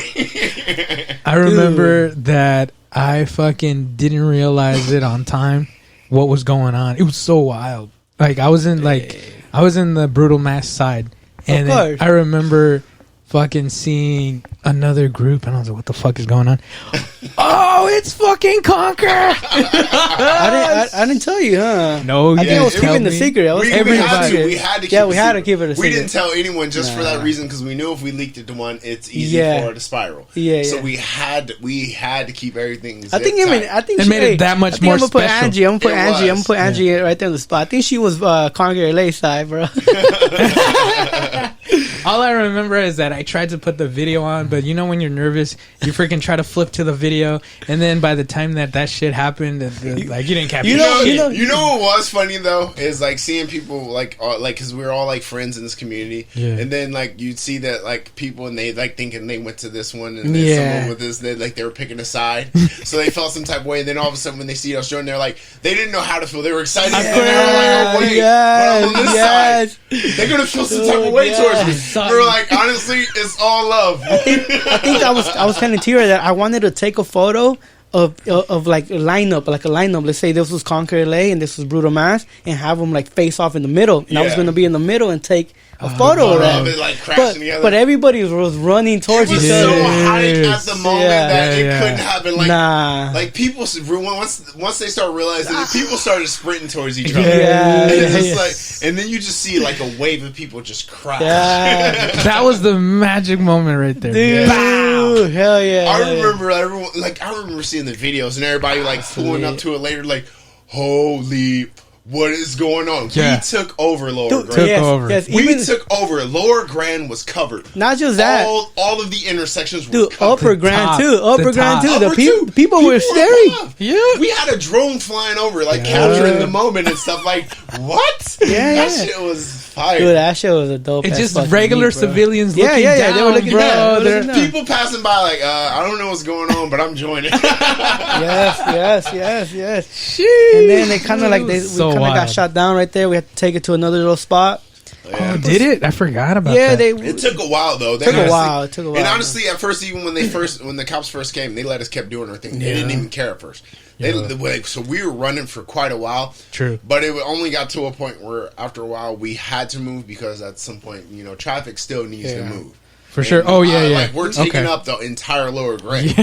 Like, we moved to like a little parking spot, right? Yeah, I remember. Yeah, we went through a little tunnel. Yeah, it was dope, man. Yeah, we had a walk. Yeah, around. we walked over. We actually walked to the area that Conquer started at. That's where they were. Oh shit! Because we ended up going. Yeah, we went out and then we went under through that bridge, the Second Street, the tunnel. Yeah, the Second Street tunnel. Second Street. Yeah, we went on there, and once you come out on that, out on that side, there's that little parking lot that's like right down the street. Over there. And that's where we were. Hey, but there was a couple crews that got butthurt that we couldn't invite them, right? No, that's the funny thing. We invited everyone, but some people opted out, and then they got upset. Yeah, because there was another meet running at that same day. TFTI was running that day, and I invited them. I invited them multiple times. No matter how many times they were like being denied, or how many times they were like giving me this weird shoulder, like, "Oh no, this is black." Like, I don't know if it's true, but it was awkward because I was trying, but I felt like they were being some type of way towards me. And I was like, "Dude, it's all love. I just want to bring you to something so you can be a part of it." Yeah, it's like I'm not here to compete with you. I'm not trying to this is not some weird dick measuring contest. I don't give a fuck about that, bro. Yeah, I don't. My life is good. I don't care about that. I'm just here to bring people together and have fun. Did they ignore it or didn't reply? No, he did. He literally just declined it. I was like, all right, cool. Then it sucked because then I heard that his no one was really showing up to his meet, so it was empty. So then I felt bad. I'm like, dude, we held this meet, and I wanted you to be a part of it because this is exactly what I was trying to avoid. Yeah. So then afterwards, and it's funny because even after our meet ended, I went to TFTI and showed up just to show face. Oh yeah. Yeah. Oh shit! A lot of people don't know that, but me and my crew, we all went and we pulled up over there just to show support. Oh, that's respect right there, man. Hell yeah.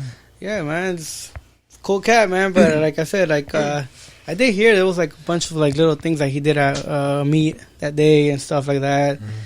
And like you said, you invited him. I didn't know that, but yeah, I did.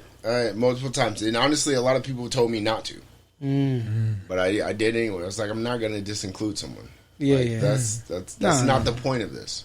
Gotcha. Yeah, man, but that's fucking crazy, man. That was a fucking dope ass meet, bro. And we had so many more mega meets that were fucking dope as fuck too, man. Yeah. And it's crazy, man, that we have new cats coming in the photography scene and they're continuing this this thing, man. It's dope, and I love to see it. Honestly, I love what a lot of people are doing with the meet scene now. Like, there's a lot of dope ass people we should honestly be shouting out for this one. There's so many different groups now. Dude, we brought up photographer, Storyteller is killing it. Shout out, bro. Oh yeah, man. I love what you're doing. We're actually they hit us up and see if they want to be a little part of their meet. Yeah, which is something on the 12th. So we're gonna show. Recently he used Mega Meet as one of the things for it. And by the way, which I want you to know. If you're listening, bro, go for it. I don't care. Yeah, we talked about it. Because the whole point of Mega Meet was to be an inclusive vibe for everyone. Hey man, I like that you brought it up because we did. We brought that up on. We just had JPass a week ago, right? Yeah. Yep. Yeah, we just had him. He brought it up and he talked about it, and I told him it was the only reason it's weird is it was weird at first because.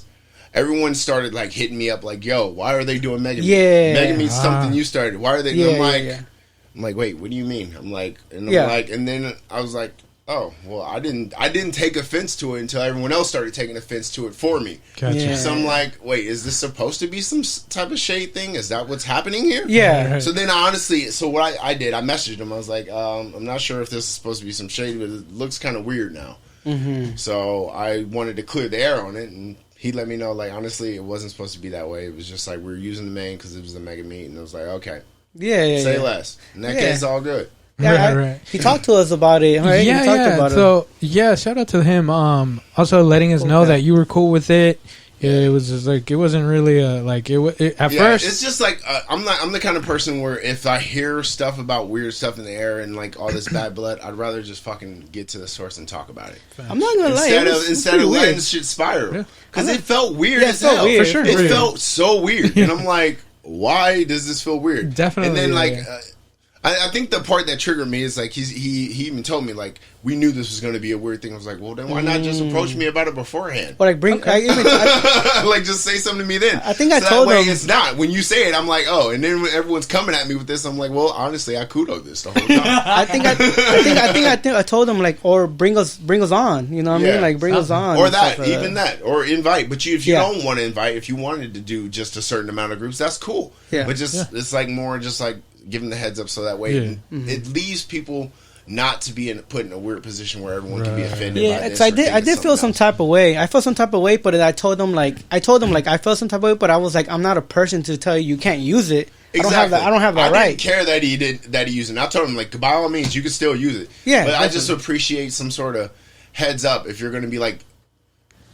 passing this off as what we're doing. You know what I mean? Yeah, Because then that's what made it feel weird. Yeah, Because now everyone's questioning it. And everyone's asking me, and they're like, "Oh, you're going to be at this? Is this yours? Why are you guys not? Why is ShutterClick not on it?" I'm like, "Okay, I have no fucking idea what's going on right now. This is news to me. I just saw this flyer today. Right. Give me a moment." Yeah.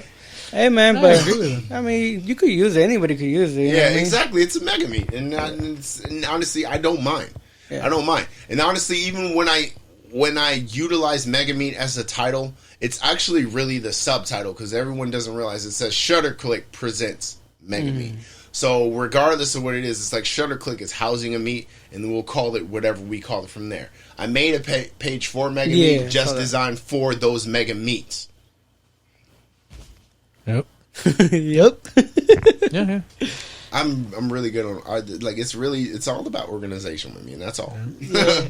It's crazy because me and him were, before we started, we had a vision that we both fucking had that same vision, man. It was fucking crazy. Oh yeah, we were talking right? about that like in the parking lot right before you got like of where we see this going. Okay. Dude, there are so many gears turning right now behind the scenes for this mega meat thing, and people have no idea it's about to get so much bigger. Oh shit. It's about to get so much bigger. Well, our vision was fucking imagine like this is just gonna be a festival. Dude, I was like, dude, imagine fucking renting out abandoned Hawthorne Mall, bro. Yeah, to host that's a honestly. meeting. And it's funny he said that because that's been. I literally have a list of ideas in my phone that I keep on a regular that I plan for Mega Meat, and at the top of the list, that is the exact location that I've wanted to do for a while now, and I've been planning it out. And then he says it, I'm like. That's fucking that's some paranormal activity, And not bro. just that, bro, but we were talking about the same thing, having people already like time slots. Yeah. Let's say Butch has a performance from 6 to 6:30. You know what I mean? And then later on, another person that wants to perform at 7 to 7:30. You know, that time way slots. and it gives it so people aren't missing it. They actually have people that can see it. It's like it's almost That's like crazy, and in bro. between there, we can even have music performances where artists can come. Because I'm getting hit up by a lot of artists like, yo, I want to do a performance at Mega Meat. And we've only done that one time, which was the Graph Lab when we had the stage and we had that running there. But there was so much because there was stuff going on here, there was stuff going on there. That the crowd was always split. Yeah. So now we're thinking like if we did it, we can run this and we can literally time out certain things where people can go like, oh yeah, now you don't miss this, now you don't miss that, now you don't miss this, now you don't miss that. And not only that, we got concessions here. Oh, you need food, get your you beer. got food. You need beer, you got beer. You just want to vibe out to some music. Guess what? There's a DJ over there just spinning. Bro, it's crazy because you know how, in my mind I was thinking the Hawthorne Mall has so many levels. They got a bottom floor, you got the mid, and then got the high, the high level, right? So imagine fucking somebody sliding. Let's say the performance, right? Let's say 7 o'clock. There's a performance. I know what you're about to say already. There's lights. Don't even say it, no, because I'm picturing doing this. This is supposed to be a surprise. So no, you can't say it. You can't reveal it. That's my idea. Classified. Somebody's gonna take we that have idea. the same shit, huh? Yeah, we have the somebody's same gonna take shit. that idea. You can't do it. But no, you're right. I'm not gonna say it because somebody that probably has the money will probably do it, right? They're like, Oh shit. No. You're right. Some things we gotta keep secret. We'll talk about this off the podcast. Off the record. Hey, but just know we have that mentality, man. Hopefully one day we accomplish it. Shit's about to get real. Dude, Hey, man, that's this wild. I wonder if we're gonna see the same security guy that pulled the gun on me. Fuck that. Little does he know he's gonna be doing security. Exactly. Hey, now he's gonna be pulling guns out for you. on the record label. Drop up more fire. Hey, man, but you know what, dude? We've been talking for so much, man. I appreciate these conversations that we had, man. I appreciate you coming here. But now we have another segment that we'd like to jump into, man. You just brought in the paranormal. Man. Shit. We have another segment called kill3rstories, man. About to get real. Yes, sir. Yes, sir. Yes, sir. Are you afraid of the dark? I'm afraid of the dark. I see dead people. Hey, man, this is another question that I ask so many people that are here. That have come here, Yeah. and people outside in the street sometimes. Do you believe in the paranormal? Yes. Yeah, I like that. Yes. I like just that. because you can't see something doesn't mean it's not there. Like, straight That's up. another. That's dude. Someone else said that. Who said that? Alan said that, right? I saw that in a movie once. Your favorite scary movie. You know what? That's how you should start off every time. You should start off like screaming. Dude, I'm gonna have What's that. your favorite scary movie? There you go. There you go. Hey, Scream. Yes, sir. Yes, sir. But I think Alan said the same thing, man. If you can't see it, like what can you say it again? If you can't see it, that doesn't mean it's not there. Yes, sir. Let's take it. Let's take this concept to like for the terms of what it is. Like, so people believe in oxygen, No. right? Yeah. But you can't see oxygen. Can you physically just eyeball oxygen right now? No. But you know it's there. Right. So, That's facts right there, For man. the same degree, it's like just because you can't see the paranormal doesn't mean it doesn't exist. Yeah, man. That's what And I I've experienced shit in my life that I feel like was a paranormal fucking coincidence. That enough to make me believe that there are other forces out there that we an don't energy or something, Yeah. right? Hell yeah, I'm big on energy. 'Cause I'm I'm sure- feeling energy 24/7. I'm sure everybody has gone to the kitchen or the restroom late at night and they feel something behind their fucking neck and they're fucking running to their fucking, you know what I mean, to the bedroom, dog. So you're telling me, what is that? That's that SpongeBob episode. He's like, at night. Cooking at night. No, but come on, what are you going to tell me that? You're going to tell me that's not something like, what are you going to say? Oh, it's just fear. What are you fearing? Like, what are Yeah. you fearing then? If you don't believe in the It's like, ghosts. are you afraid of the dark? You're afraid someone's watching. You're afraid something. You feel something watching you. Exactly, right? So Something unknown. even those, I have people come up to here and they're like, no, I don't believe in ghosts and this and that, but they say, but I do. We get a lot of those. Yeah, They say but- they say they don't believe in ghosts, but then they'll be sitting there binge watching Stranger Things, like terrified. Why? What are you scared for if you know it's not real? that, or they actually have admit that once they gone to the restaurant, they feel something. Yeah. So I'm like, Tingling. yeah. So you know, I'm like, so what do you think that is? You know what I mean? I don't know. My wife with a chancla. Are you cheating on me? Real talk. Those scenarios are scarier than paranormal. Really? Hey man, but have you ever had any paranormal activity happen to you? I don't know. I honestly, I really feel like I can't say that I have, Okay.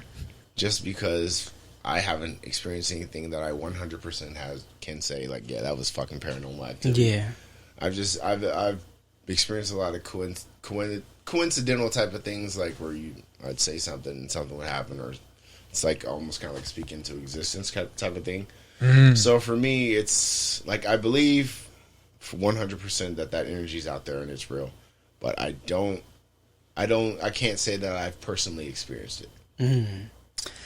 So I know we had a topic earlier about scary movies, man. Horror, because a lot of people can't see, but The we do have genre. horror genre. It's about horror, man. Yeah, is there? I wish I had the sound.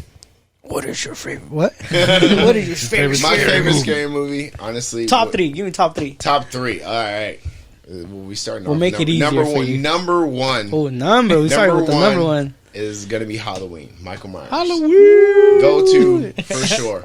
Shout And the out. reason why is because when I was a kid, honestly, I used to watch scary stuff, but he was the first person to actually scare me. Yeah. For some reason, like if I tell you the scene that happened, you'll probably laugh because it's not even really a scary scene, but it scared the shit out of me as a kid. But it was the scene where they hit Michael Myers with a car and he was still alive. Because for me, as a kid, getting hit by a car was the end all be all. Gotcha. So when I saw that, I'm like, oh shit, this motherfucker's real. fuck that. And then they shooting him on the steps and all this other shit. I'm like, man, fuck this guy. He's scary. Did you see but then I gravitated to him because he scared me, and I was like, you know what? He's my favorite. Dude, he's dope. wild. Did you see the last year's one? Or the recent Hell one? yeah. Dude, that shit was my I'm waiting on this favorite. new one to come Yes, out. bro, Hell yeah, that dude. shit was fire. You saw it, right? Dude, it was I saw it with brutal. you. No. No, I thought we were holding hands. It was that scary? No, but They thought they beat him down and all that, and they go, like, Yeah. yo, that's the worst thing you do. Like, come on, you double tap and No, but they you don't shot keep him. doing They it. shot him in the head too. Yeah, and then they go like, all right, let's check now. Let's make sure he's dead. Dude, the baddest fucking scene was when he fucking fought the whole firefighter squad, bro. Oh, that was badass. Sheesh. That was insane. Fuck yeah, fucking just grab the fucking chainsaw, whatever. You know, Gears of War right there. Just Gears think, of War. fly on the wall thinking of this. Like, does that make us messed up people that we gravitate to these horror movies and all these killings? And doing some killer talking about ghosts and killer story podcasts and all this shit, whole crime shit. That's all your It's idea. like, that's like, who hurt us? Who hurt y'all? But yes, Michael Myers will be my top second for me. That's number one for me. Number one for you. Top. Second, I would probably give it to Jason, just because he's a classic, and classic. like the classics are going to be my tops for me, to be honest. Just because those are history. They're more well ingrained for me, and there's a lot of new ones. Don't get me wrong. There's new ones that are cool. Okay. But they don't hit like those do for me. Like back then, those were everything. It's for the time that those came out. Yeah. Like the production quality and everything, it was pretty damn good Oh, for hell what they yeah. could do then. Back in the days, yeah. Nowadays, Fuck you got so much more capability. So sure. I expect everything to be scary out the fucking Indian. Dude, I recently watched those movies back like now, and I'm like, dude, the fucking CGI and all that shit is fucking whack. Oh yeah, it's But back in the terrible day, now. it was back top in the day, it notch. was top. Hey, yo, but like, And then I want to go back to the CGI part. Something about the rawness, I would say. yeah. Something about the rawness made it creepy. Yeah, it does. It's just operate like it. something that the new shit cannot recapture. I Exactly. don't know how, but it was just because they don't do it that Yeah. way now. They do so much CGI that Digital it's hard. and everything. They don't put in all that with the like have little tubes that Yeah. squirt blood and make it look Exactly. like that. You have to fill it up with blood and squirt it out. Fucking move the head over the There's fucking. some disturbing ass shit that I would see in the 80s that I never resaw again. Like, there was this movie where this cat had like he lifted his shirt and there was like a I fucking think that's face. Freddy.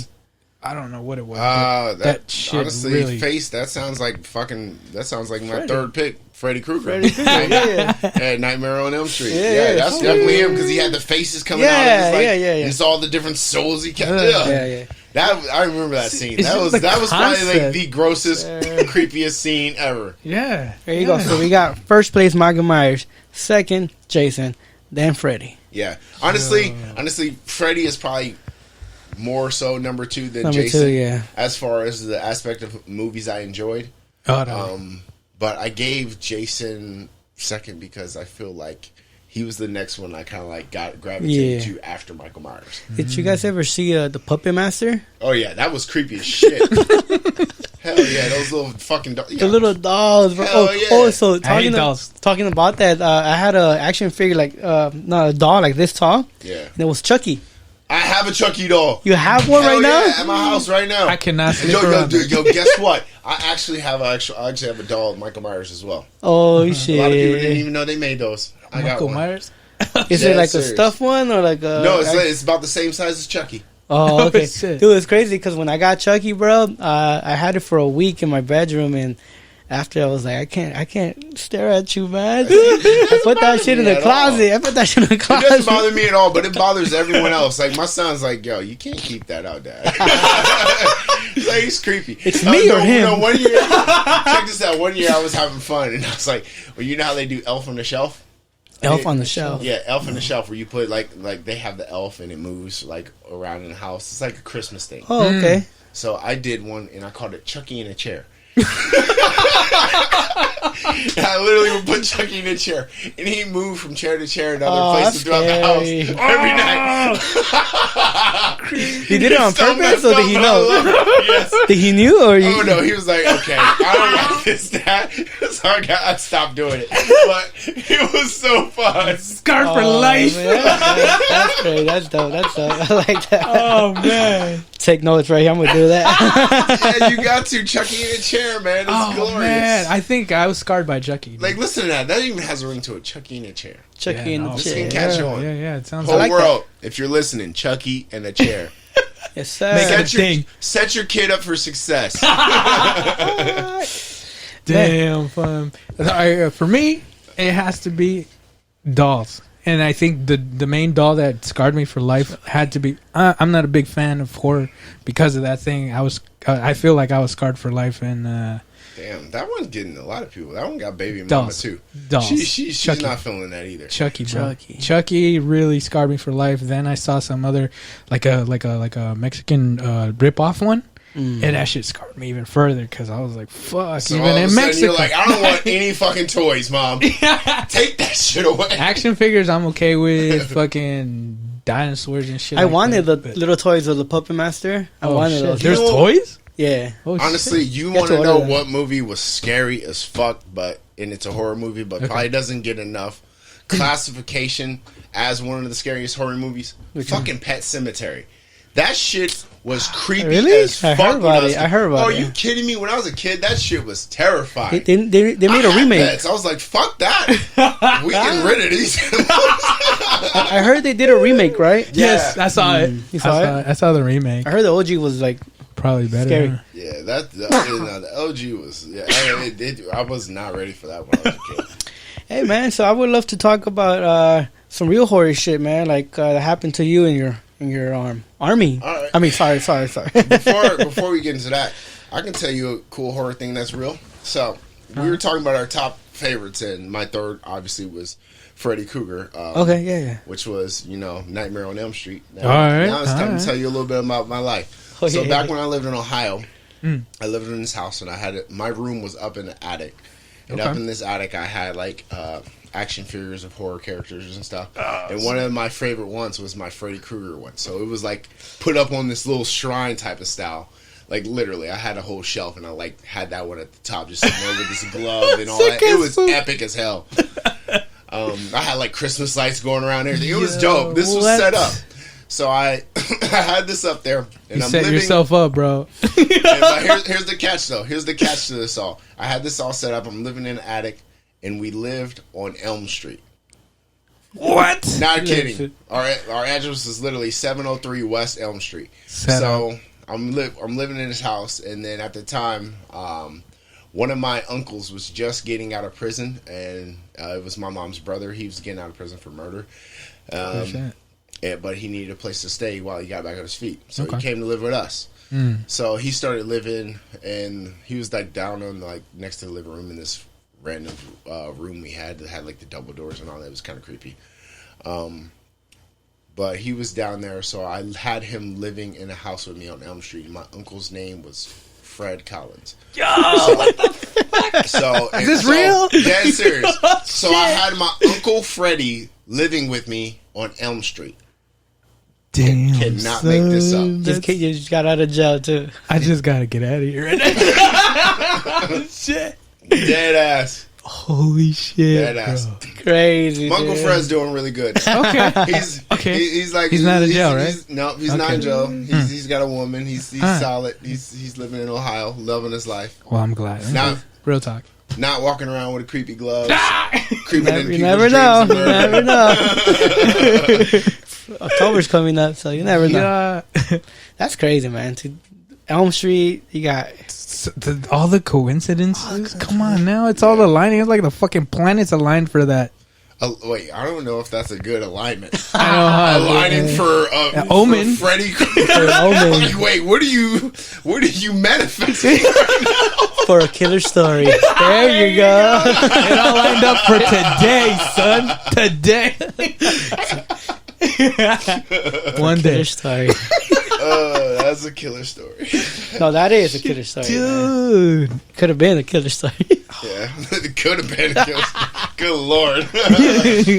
I was still watching all sorts of horror movies up in that attitude. Oh shit! I bet, dude. If you had like, dude, I was shrines. turned. I was working. This was when I was working at that pizzeria too. So I was like, oh, back in Ohio. Yeah. Shout out to that pizzeria. Oh no, really. Shout out to that pizzeria. Oh, you want to name him? Because my manager, his name was Wes. He was the one who owned it, and he gave me a job, and I was like looking for a job. Then like the only job I ever had before that was Taco Bell. So he kind of gave me a chance to do something while I was going to high school and actually help out at the house and have money for my mom and stuff to help out around like little things like that. So I appreciate it. Yeah. Shout out to them. Not only that, Ohio. because of that, I was as you know, I was not above 21, but I was able to commandeer a few drinks working because we sold alcohol. Shout out to that guy. So it was a party up in that attic quite often. Literally. That's where it started. I was pre-gaming to the party a long time ago. Damn. Okay. Okay. Hey, man, I think our time's almost coming up. Would you like to share a couple of those stories, the war stories, man? I don't really have too many, like, war stories. I mean, like, that's a lie. I have experienced war. I've literally carried a dead body. I've been shot at. I've seen a lot of stuff happen. But honestly, the thing that stuck with me the most from one of my experiences overseas, that would be like, I guess, more of a life-changing moment would be one time we were on a security patrol, and at this time I was making sure everything was protected at the end of the security. So we were passing through in this alley, and I remember being in the back of this Humvee and just looking and just making sure everything was on the up and up. And then there was this kid just sitting there in his yard, and I remember sitting there in his yard, and he had this like jacket on. He just has his hand in his jacket, and he's like obviously like he's gonna pull out a weapon. He's looking at it, so I knew he had one, and then it was very clear he had one. But he was looking at me, and the way he looked at me, like this kid hated us to his core. Yeah. And the reason this was such a life-changing moment for me, because it was like probably the only time I've been stared at by someone that made me think, like, what the fuck are we doing here? This was in Iraq? Yeah. Oh, shit. So we're out in Iraq, and he's just giving me like this look, like from the way he looked at me, you would have thought we were the terrorists at that moment. Oh, shit. Like that? Yeah, seriously. Can't get nobody with that. No, seriously. That's honestly how I felt. And I'm like, what am I doing? What am I doing? Oh. So, and honestly, that was probably a big reason that I decided to shift from being in the military to getting out, because at that point, it got me questioning what I was there for anymore. Like, granted, I know we were there to like fight and all this other stuff and serve and protect and all that, but at the same point, like that was like one of the few moments where it made me feel like we weren't the protectors. We were the ones invading at that point, because we were in their home. Yeah, it's facts. Not them in our home. Yeah, and I get why we were there. It's like to prevent, like to be on the offensive to prevent from the defensive stuff. But at the same time, no, like you said, you're at their home. I know, exactly. And it's like the two wrongs don't make it right kind of thing. Yeah. So then it had me question. So at that point, I was like, all right, I'm not sure if I want to continue this. Did he pull it out or nope, no? He didn't. Mm-hmm. And this was actually during my, second deployment? This is the first deployment. And I was questioning it a lot then. I actually did end up re-upping. But I re-upped with the intention to not deploy anymore after that, because I literally, it shifted me. You saw that and it changed. Yeah, you. it did. Like I went on another deployment after like one other deployment because I still had time in service, so I had to. And the second deployment was different because then I was working in a detainee facility, so I was the guy processing these people who were captured. So I ended up like literally having to fingerprint them, put them in the system, and all that other shit. That's crazy, bro. Yeah, dude. Like honestly, there's like so many different experiences that I had being out there. It's insane. I've worked in mortars platoon, which is where they shoot off the mortars and all that. I've done EOD security, which is explosive ordnance devices. If you don't know, that's the guys who go out to defuse bombs and get rid of that shit. Oh, that's where a lot of people died, no? Yeah, I've been a part of the security platoon for that. Shit. Yeah, I've done some crazy stuff. I was just thinking, like, if that kid would have pulled it out, like, yeah, that would have changed everything. Because I would have had to do something. Yeah, and it would have sucked, and that would have lived with me forever. Yeah, that would have stuck with me. Like, I have stuff that sticks with me still a little bit. Yeah, like I had a friend during my second deployment out there. I had a friend at the time. He was one of the junior Marines, and I was just getting promoted around the same time. So I just got promoted, but he was having some trouble with another person who was of a senior rank, and they were giving him a lot of grief and static, and it was just weighing on him. And long story short, he got in trouble. He was asking me if I could try to take over so that way he doesn't have to deal with this person for the punishment. And I was like, say less. So I went and talked to staff NCOs. I'm trying to get them like, yo, let me handle this. I got this. I'll make sure we don't cross this road again. And they're giving me pushback. They didn't want me to handle it at the time. They was, no, we got this. We'll take care of it. Long story short, didn't have that chance because later on that night he ends up killing himself. Oh, fuck. Yeah. No way. Yeah, and this was a friend of mine, so and it was just like it was a very, very, very fucking crazy moment. And I remember like, damn, like what the fuck? I remember getting woken up and they were like, yo, he just shot himself and like all this stuff, and it was like, yeah, it was surreal. And I'm like, dude, and then that weighed with me because I was like, dude, I feel like I could have done more. Maybe if I was a little bit more stern with them on getting taken over, so I could have prevented this somehow. And it was hard, but because they didn't want to give me any of that power, they didn't want to give me any of that control or that responsibility to take over it at the time. But the catch-22 is, but all of a sudden when we're going back, and all of a sudden someone has to explain to his mom and talk to his mom and be there to comfort her and all that stuff to it. Who do they choose to do that? Oh, Marquise, you were close to him. Let's have you do it. Well, but you won't let me handle it, but you're going to send me to take care of the stuff you guys don't want to do. And so that kind of fucked with me, and I was not happy about that.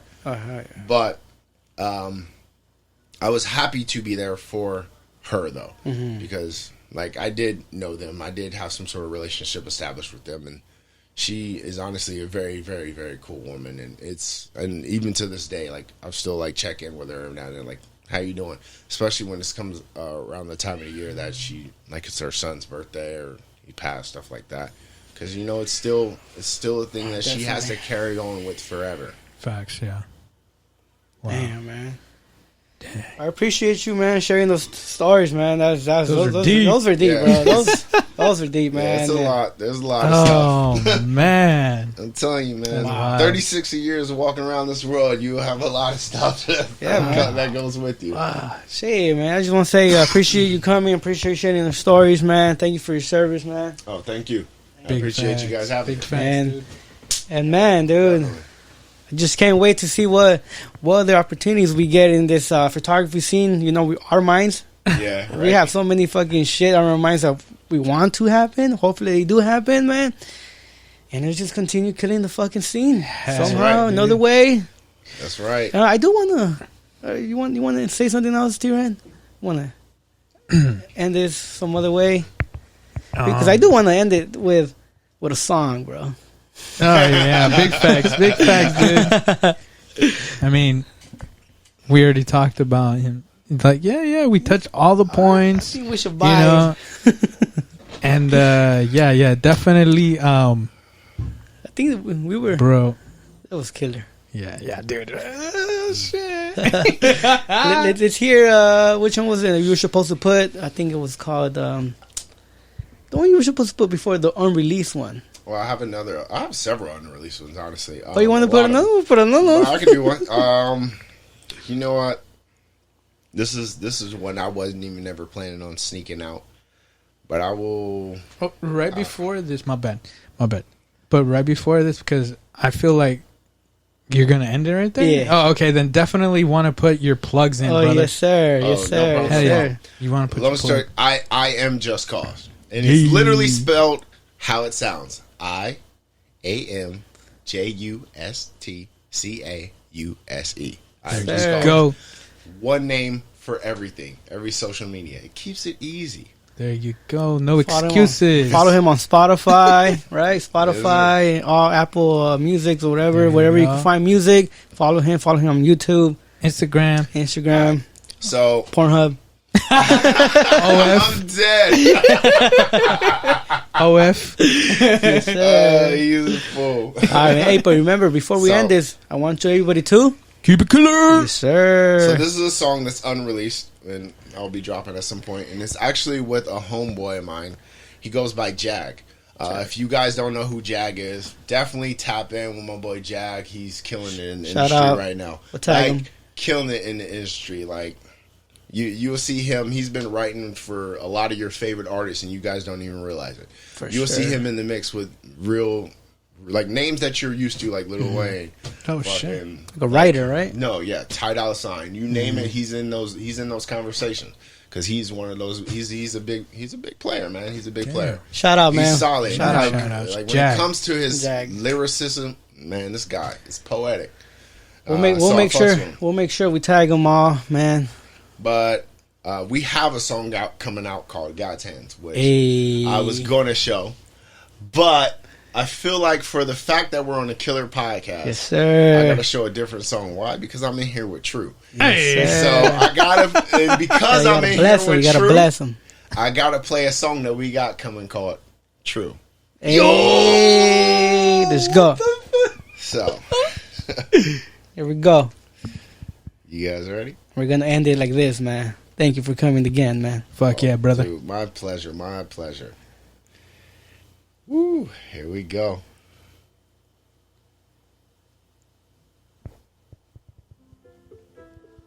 Yeah. Hey, hey. Marcella. Corey Buff. Yeah. You know it's true. You know it's true, yeah. West side, west side. West side, west side. Yeah.